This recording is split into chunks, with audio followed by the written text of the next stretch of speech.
can't learn how to dance, you can't learn social mores. I mean, there's no hope for it. She just can't win, can she? Now, if you've got a smartphone that does a lot more than just make phone calls, chances are you've experienced this. It's called bill shock, and it's exactly what it sounds like. People are running up shocking phone bill debts at record rates because they don't realise how much it all costs.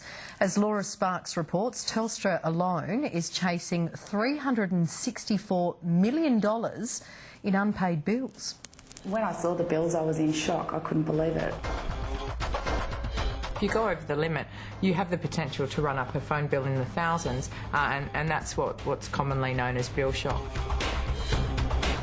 I was charged $1,400 for my data, and I was so shocked.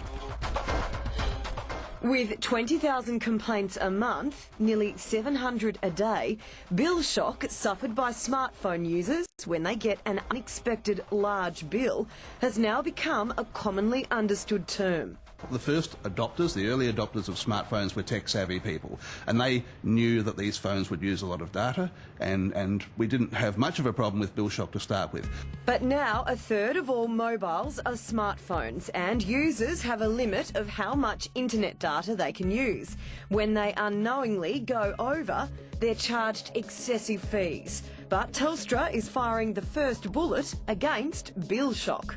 We've got customers who get upset by getting bill shock, so the idea with this is to spend some money to make the system better that keeps customers happy, stops bill shock. Telstra's Group Manager of Media Relations, Craig Middleton, makes it sound like a disease, and for these customers it was just as debilitating.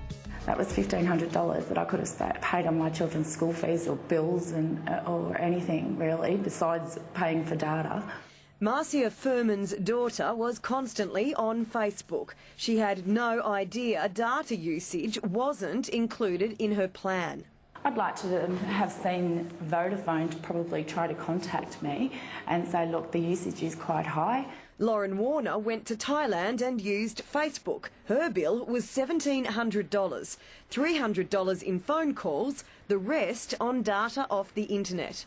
Yeah, I thought, no way, in only 4 days I could spend $1,400. That's like, you never hear of something like that. Some of us forget that these new smartphones are just like mini computers. You can download a movie, stream live television. But every time you do that, you're using up massive amounts of your data allocation.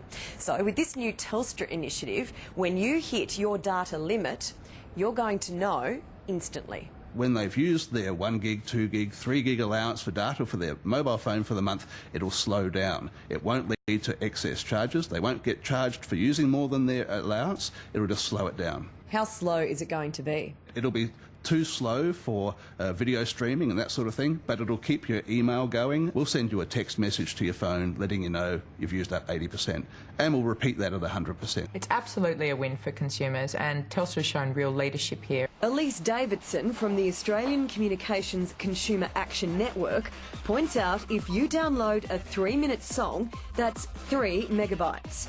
A 1-minute YouTube video eats up 5 megabytes. And downloading a movie to watch on the train home takes up 700 megabytes. For Marcia, this information came as a shock. She applauds Telstra's decision.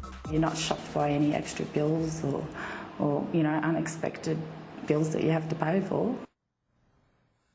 Now, it's expected to be one of the most natural joys of life, but for many couples, having a baby can be a real struggle. Despite trying for months, the Adelaide couples you're about to meet have had no luck, but amid their pain and frustration, possibly a ray of light, thanks to world-renowned author